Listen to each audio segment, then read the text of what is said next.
ಪ್ರಿಯ ವೀಕ್ಷಕರೇ, ಮಹಾಭಾರತದ ಮಹಾನ್ ಪರಾಕ್ರಮಿ ವೀರಯೋಧ ಕರ್ಣನ ಬಗ್ಗೆ ನಿಮಗೆ ಎಷ್ಟು ಗೊತ್ತಿದೆ? ಬಿಲ್ವಿದ್ಯೆ ಸದ್ಯವೇದಿ ವಿದ್ಯೆಯಲ್ಲಿ ಪ್ರವೀಣನಾದ ಕರ್ಣನು ಮಹಾಭಾರತ ಕಾಲದ ಮಹಾಪರಾಕ್ರಮಿ. ಕರ್ಣನ ತಾಯಿ ಕುಂತಿ ಮಾಡಿದ ತಪ್ಪಿನಿಂದ ಜೀವನ ಪರ್ಯಂತ ತಿರಸ್ಕಾರವನ್ನೇ ಅನುಭವಿಸುತ್ತಾನೆ. ಕರ್ಣನ ಬಗ್ಗೆ ತಿಳಿದುಕೊಳ್ಳಲು ನಮಗೆ ಅನೇಕ ಕುತೂಹಲಕಾರಿ ವಿಚಾರಗಳಿವೆ. ಅವುಗಳು ಯಾವ್ಯಾವು ಎಂಬುದನ್ನು ಈ ವಿಡಿಯೋ ಮುಖಾಂತರ ತಿಳಿದುಕೊಳ್ಳೋಣ ಬನ್ನಿ. ವೀಕ್ಷಕರೇ, ಅಂದು ಧೃತರಾಷ್ಟ್ರ, ಪಾಂಡು ಮತ್ತು ವಿದುರನನ್ನು ಬೆಳೆಸುವವರೇ ಭೀಷ್ಮನ ಮೇಲಿತ್ತು. 3 ಗಂಡು ಮಕ್ಕಳು ದೊಡ್ಡವರಾದ ನಂತರ ಅವರನ್ನು ಶಿಕ್ಷಣಕ್ಕಾಗಿ ಆಶ್ರಮಕ್ಕೆ ಕಳುಹಿಸುತ್ತಾನೆ. ಧೃತರಾಷ್ಟ್ರನು ಬಲದಲ್ಲಿ, ಪಾಂಡು ಬಿಲ್ಲುಗಾರಿಕೆಯಲ್ಲಿ ಮತ್ತು ವಿದುರನು ಧರ್ಮ ಮತ್ತು ನೀತಿಯಲ್ಲಿ ಪ್ರವೀಣರಾದರು. ಯೌವನದಲ್ಲಿ ಧೃತರಾಷ್ಟ್ರ ಕೂಡನಾಗಿದ್ದ ಕಾರಣ ರಾಜ್ಯಕ್ಕೆ ಉತ್ತರಾಧಿಕಾರಿ ಆಗಲು ಸಾಧ್ಯವಾಗಲಿಲ್ಲ. ವಿದುರನು ಗುಲಾಮನ ಮಗನಾಗಿದ್ದರಿಂದ ಅವನನ್ನು ರಾಜನನ್ನಾಗಿ ಮಾಡಲು ಸಾಧ್ಯವಾಗಲಿಲ್ಲ. ಆದ್ದರಿಂದ ಪಾಂಡುವನ್ನು ಹಸ್ತಿನಾಪುರದ ರಾಜ ಎಂದು ಘೋಷಿಸಲಾಯಿತು.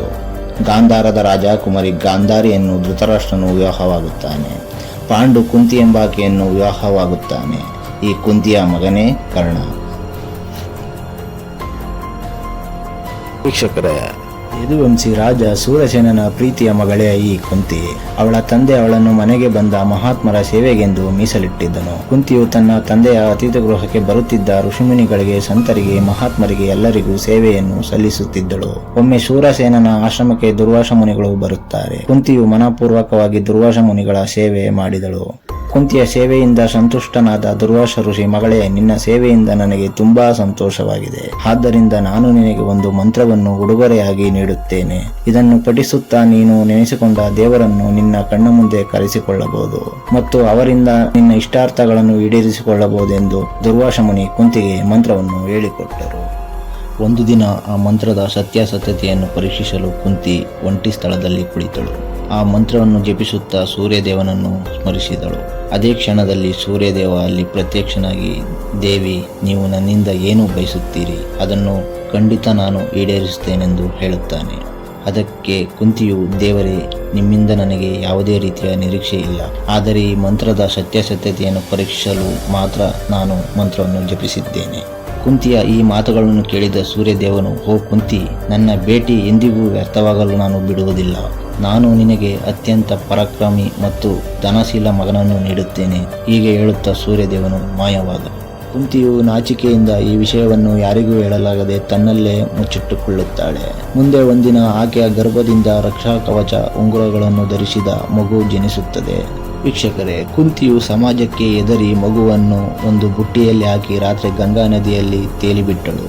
ಮಗು ತೇಲುತ್ತಾ ಧೃತರಾಷ್ಟ್ರನ ಸಾರಥಿಯಾದ ಅತಿರಥನು ತನ್ನ ಕುದುರೆಗೆ ಗಂಗಾ ನದಿಯಲ್ಲಿ ನೀರುಣಿಸುತ್ತಿದ್ದ ಸ್ಥಳವನ್ನು ತಲುಪಿತು. ರಕ್ಷಾ ಕವಚ ಧರಿಸಿದ್ದ ಮಗುವಿನ ಮೇಲೆ ಅವನ ಕಣ್ಣು ಬಿದ್ದಿತು. ಅತಿರಥನಿಗೆ ಮಕ್ಕಳಿಲ್ಲದ ಕಾರಣ ಮಗುವನ್ನು ತಬ್ಬಿ ಮನೆಗೆ ಕರೆದುಕೊಂಡು ಹೋಗಿ ತನ್ನ ಸ್ವಂತ ಮಗನಂತೆ ಸಾಕಲು ಆರಂಭಿಸಿದ. ಆ ಮಗು ಬಹಳ ಸುಂದರವಾದ ಕಿವಿಗಳನ್ನು, ಕರ್ಣಕುಂಡಲಿಯನ್ನು ಹೊಂದಿತ್ತು. ಆದ್ದರಿಂದ ಆ ಮಗುವಿಗೆ ಕರ್ಣ ಎಂದು ಹೆಸರಿಡಲಾಯಿತು.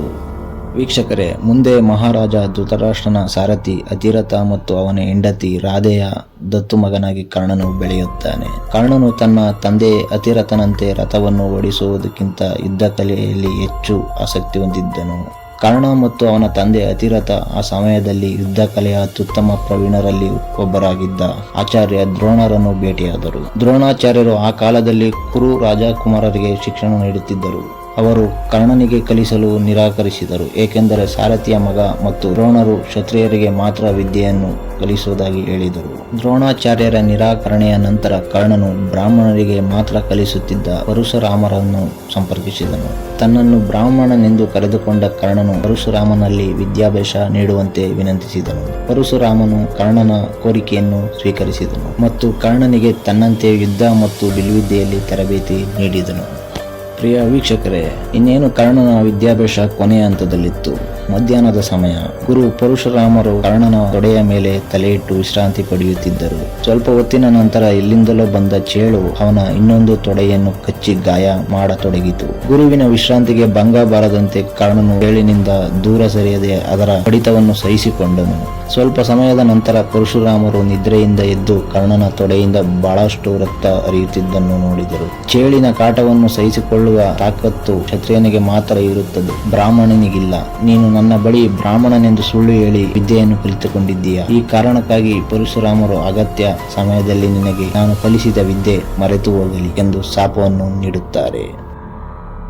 ಇದಾದ ಬಳಿಕ ಪರಶುರಾಮರ ಆಶ್ರಮವನ್ನು ತೊರೆದು ಕರ್ಣನು ಕೆಲ ಕಾಲ ಅಲೆದಾಡಲು ಆರಂಭಿಸುತ್ತಾನೆ. ಈ ವೇಳೆ ಅವನು ಶಬ್ದವೇದಿ ವಿದ್ಯೆಯನ್ನು ಕಲಿಯಲು ಮುಂದಾಗುತ್ತಾನೆ. ಅಭ್ಯಾಸದ ವೇಳೆ ಹಸುವಿನ ಕರುವನ್ನು ಕಾಡು ಪ್ರಾಣಿ ಎಂದು ತಪ್ಪಾಗಿ ಭಾವಿಸಿ ಬಾಣವನ್ನು ಹೊಡೆದು ಕರುವನ್ನು ಸಾಯಿಸುತ್ತಾನೆ. ಆಗ ಹಸುವಿನ ಒಡೆಯನಾದ ಬ್ರಾಹ್ಮಣನು ಕರ್ಣನಿಗೆ ಅಸಹಾಯಕ ಪ್ರಾಣಿಯನ್ನು ಕೊಂದಂತೆಯೇ ನೀನು ಸಹ ಮುಂದೊಂದು ದಿನ ಅತ್ಯಂತ ಅಸಹಾಯಕನಾಗಿದ್ದಾಗ ನಿನ್ನ ಗಮನ ಶತ್ರುಗಳಲ್ಲದೆ ಬೇರೆಡೆ ಇದ್ದಾಗ ನಿನ್ನನ್ನು ಕೊಲ್ಲುವಂತಾಗಲಿ ಎಂದು ಶಾಪವನ್ನು ನೀಡುತ್ತಾನೆ. ವೀಕ್ಷಕರೇ, ಇದಾಗಿತ್ತು ಇವತ್ತಿನ ವಿಡಿಯೋ. ನಾಳೆ ಮತ್ತೊಂದು ವಿಡಿಯೋ ಮೂಲಕ ನಿಮ್ಮ ಮುಂದೆ ಬರುತ್ತೇನೆ.